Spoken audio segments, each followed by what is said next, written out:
Terima kasih Anda masih menyaksikan Kompas Siang, Saudara. Pertemuan Presiden Prabowo dengan Ketua Umum PDI Perjuangan Megawati Soekarno Putri terjadi pasca Lebaran di kediaman Mega di Teuku Umar. Keduanya membahas masa depan dan kebersamaan membangun Indonesia. Pertemuan antara Presiden Prabowo Subianto dan Ketua Umum PDI Perjuangan yang juga Presiden kelima Indonesia, Megawati Soekarno Putri, akhirnya terjadi Senin malam lalu.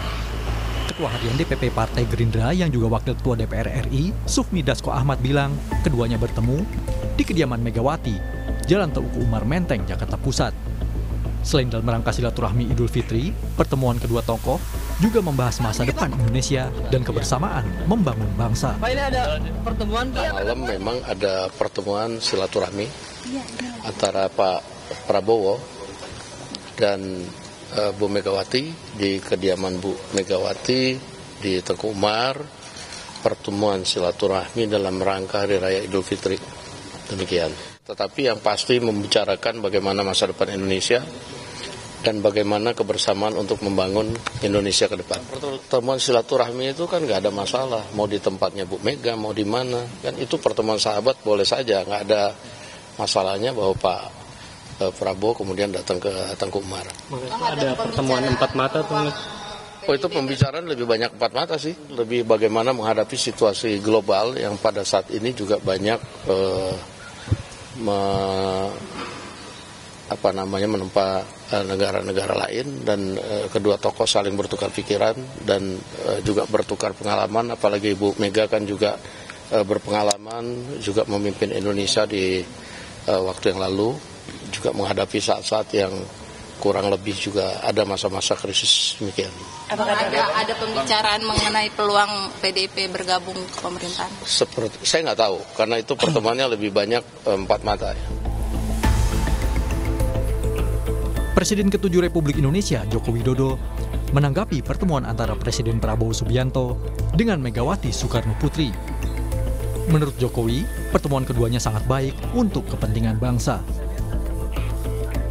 Kan saya sampaikan bahwa silaturahmi masih dalam suasana Lebaran itu antar tokoh, antar pemimpin, antar tokoh bangsa itu sangat baik. Jadi pertemuan Pak Prabowo dengan Ibu Megawati sangat baik, untuk kebaikan negara sangat baik.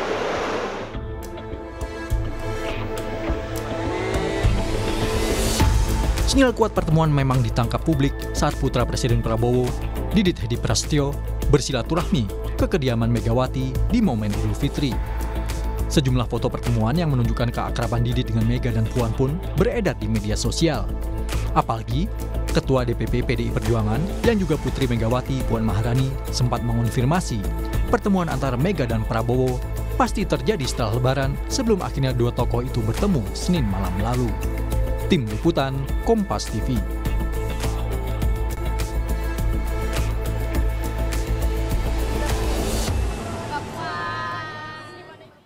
Kita bahas soal pertemuan antara Presiden Prabowo Subianto dan Ketua Umum PDI Perjuangan Megawati Soekarno Putri bersama Direktur Eksekutif Indikator Politik Indonesia Burhanuddin Motade.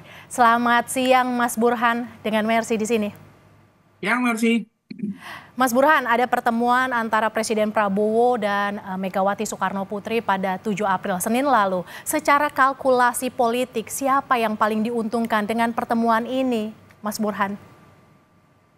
Memang dalam politik selalu ada kalkulasi untung rugi. Tetapi pertemuan kali ini itu setidaknya dua belah pihak itu mendapatkan keuntungan. Pertama dari sudut Ibu Mega.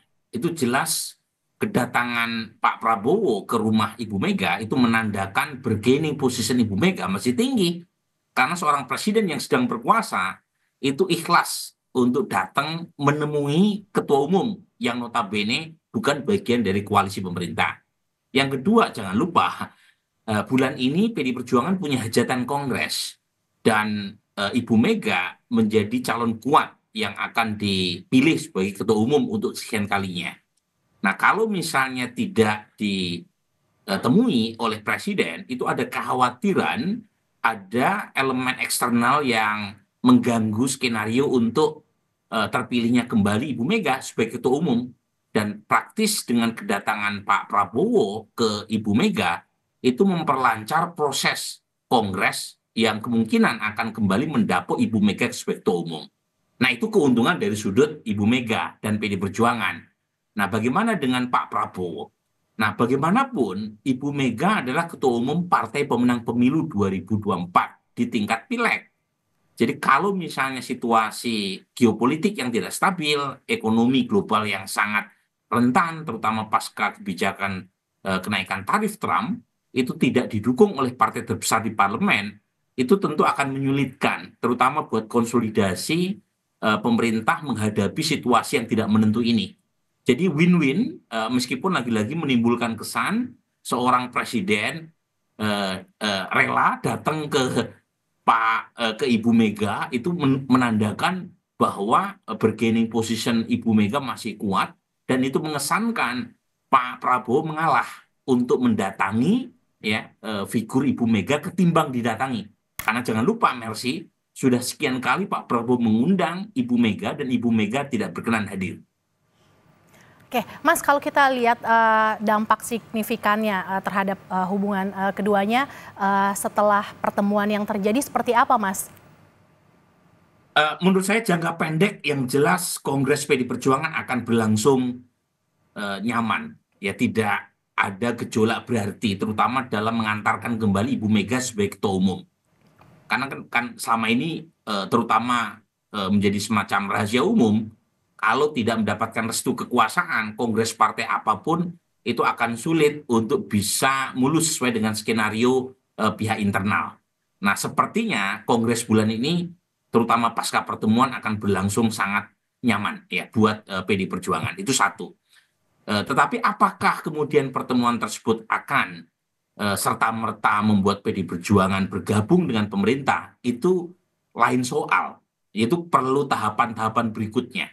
Tahapan yang pertama tentu berkaitan dengan relasi antara Pak Prabowo dengan Pak Jokowi yang masih sangat mesra.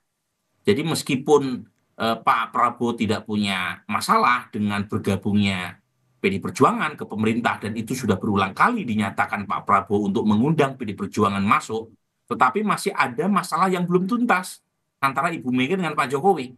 Jadi sepanjang Pak Jokowi masih sangat intim, tanda kutip ya, hubungannya atau relasinya dengan Pak Prabowo sepertinya berat buat PD Perjuangan bergabung. Tapi setidaknya itu akan cooling down ya relasi antara PD Perjuangan dengan pemerintah yang sempat memanas, terutama sejak Sekjen PD Perjuangan Mas Hasto ya ditetapkan sebagai tersangka oleh KPK.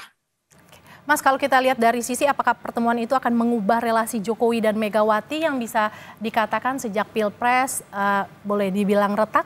Apakah itu akan berpengaruh, Mas Burhan? Saya kira tidak ya. Jadi karena Ibu Mega dengan Pak Jokowi relasi personalnya maupun politiknya sudah sangat jauh ya, sudah sangat retak. Jadi kalaupun toh ada pertemuan Pak Prabowo dengan Ibu Mega, itu tidak serta-merta mengharmoniskan kembali hubungan antara Ibu Mega dengan Pak Jokowi. Karena sudah terlalu terluka gitu ya. Perasaan Ibu Mega maupun PD Perjuangan atas ya, pilihan politik Pak Jokowi di Pilpres 2024 kemarin. Jadi lagi-lagi ini menjadi menarik nih hubungan segitiga ya antara Pak Prabowo, Ibu Mega dengan Pak Jokowi. Karena saat yang sama Pak Prabowo juga sangat dekat dengan Pak Jokowi. Tetapi Pak Prabowo tidak bisa memaksakan kalau misalnya Ibu Mega tidak berkenan untuk bergandengan tangan kembali dengan Pak Jokowi.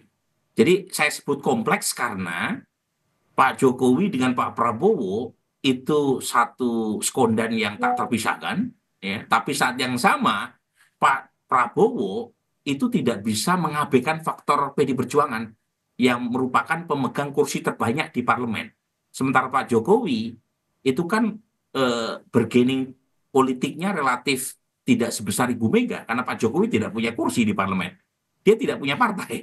Jadi pada hitung-hitungan kekuasaan PD Perjuangan bagaimanapun punya kursi terbesar, dan itu penting buat siapapun presiden yang sedang berkuasa. Dan karenanya wajar buat seorang Prabowo untuk lebih proaktif mendatangi Ibu Mega.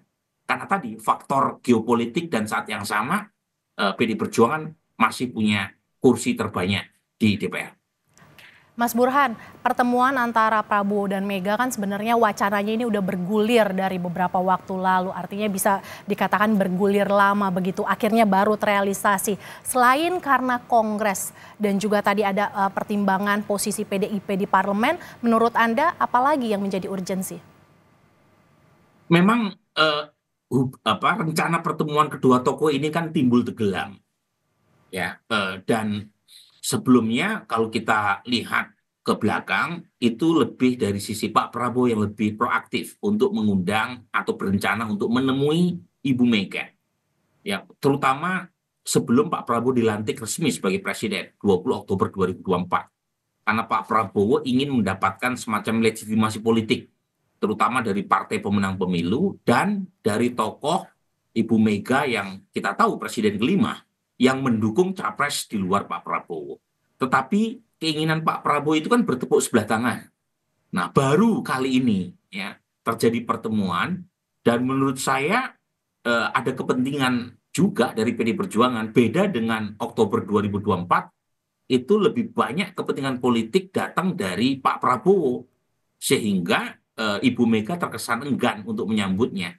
Nah, baru kali ini Ibu Mega menyambutnya karena memang PD Perjuangan juga punya kepentingan. Kepentingan yang pertama adalah memuluskan Kongres. Yang kedua, tentu berkaitan dengan isu-isu kriminalisasi yang diklaim terutama dari pihak PD Perjuangan, terutama pasca kasus Mas Hasto. Jadi ada semacam tudingan kasus Mas Hasto ini tak lepas dari isu politik, dan dengan kehadiran Pak Prabowo diharapkan kasus Mas Hasto ini di single out, di cornering, tidak melebar ke elit atau kader PD Perjuangan yang lain. Nah, itu saya kira yang membuat pertemuan ini terjadi. Sebab kalau hanya dari sisi Pak Prabowo, nggak mungkin Ibu Mega bersedia menemui. Ya, kalau tidak ada kepentingan dari pihak PD Perjuangan. Dan jangan lupa, Mercy, ini kan sudah sering ya, Ibu Mega zaman Pak SBY jadi presiden 2 periode, sampai Pak SBY selesai masa jabatannya Ibu Mega tidak bergeming. Kemudian Pak Jokowi, terutama pasca Pilpres 2024, ada keinginan berkali-kali setelah hubungannya retak dengan PD Perjuangan, juga tidak bergeming. Dengan Pak Prabowo bahkan perlu waktu 1 semester untuk bisa, tanda kutip ya, mungkin terlalu kasar kalau saya memakai kata istilah menjinakkan, tapi membuat Ibu Mega terbuka untuk menemui Pak Prabowo. Jadi meskipun akhirnya Pak Prabowo harus datang ke rumah Ibu Mega, Pak Prabowo mengabaikan itu, ya. Yang penting Ibu Mega bersedia dan beliau akhirnya mendatangi, meskipun dugaan saya ini bukan pertemuan yang pertama dan terakhir ya. Kemungkinan akan disusul pertemuan-pertemuan berikutnya. Mas Burhan, tadi Anda sempat menyinggung persoalan Sekjen PDI Perjuangan. Seberapa besar mungkin pengaruh pertemuan Presiden Prabowo bersama Ibu Mega terhadap kasus yang menjerat Sekjen PDI Perjuangan? Nah, ini penting ya, terutama buat rule of law dan kehidupan demokrasi kita. Ya. Jadi saya berharap betul pertemuan-pertemuan elit ini tidak mengganggu proses penegakan hukum. Jadi yang salah ya harus diproses. Ya, ini penting supaya proses penegakan hukum kita itu tidak direcoki oleh isu-isu politik. Jadi karena kan sebelumnya kita tahu seringkali kasus penegakan hukum itu campur aduk dengan kasus politik. Jadi ke depan, dan ini penting buat Pak Prabowo, jangan mengulangi kesalahan yang sama di masa-masa sebelumnya. Karena kalau itu yang terjadi berarti tidak ada bedanya antara Pak Prabowo dengan rezim-rezim sebelumnya. Itu yang pertama. Yang kedua, ini buat PD Perjuangan. Saya berharap ya, meskipun terjadi pertemuan dengan Pak Prabowo, ada semacam kemesraan yang sedang diusahakan kembali dengan Pak Prabowo, saya berharap PD Perjuangan tetap solid untuk menjaga marwah demokrasi. Dan demokrasi itu bisa tegak sepanjang ada keseimbangan checks and balance. Jadi bayangkan ada 8 partai yang sekarang ada di parlemen, 7 sudah bergabung dengan pemerintahan Pak Prabowo, tinggal satu-satunya kekuatan oposisi kita berharap pada PDI Perjuangan, jangan sampai ya, PDI Perjuangan kemudian melunak dan kemudian bersatu menjadi bagian dari kekuasaan sehingga masyarakat sipil tidak punya representasi satupun di parlemen. Jadi pertemuan antar tokoh kita sambut dengan gembira, ya, silaturahmi sosial maupun fisik antar tokoh kita patut apresiasi, tapi jangan sampai ya itu membuat ya, relasi antara pemerintah dan kekuatan oposisi itu menjadi kabur. Ya. Dan itu kita berharap betul karena PDI Perjuangan tinggal satu-satunya kekuatan oposisi yang ada di parlemen. Jadi kalau semuanya bergabung, lantas masyarakat sipil dan mahasiswa berharap sama siapa? Kita perlu kekuatan oposisi yang kuat yang memberikan masukan yang baik buat pemerintah agar pemerintah bisa berjalan on the track.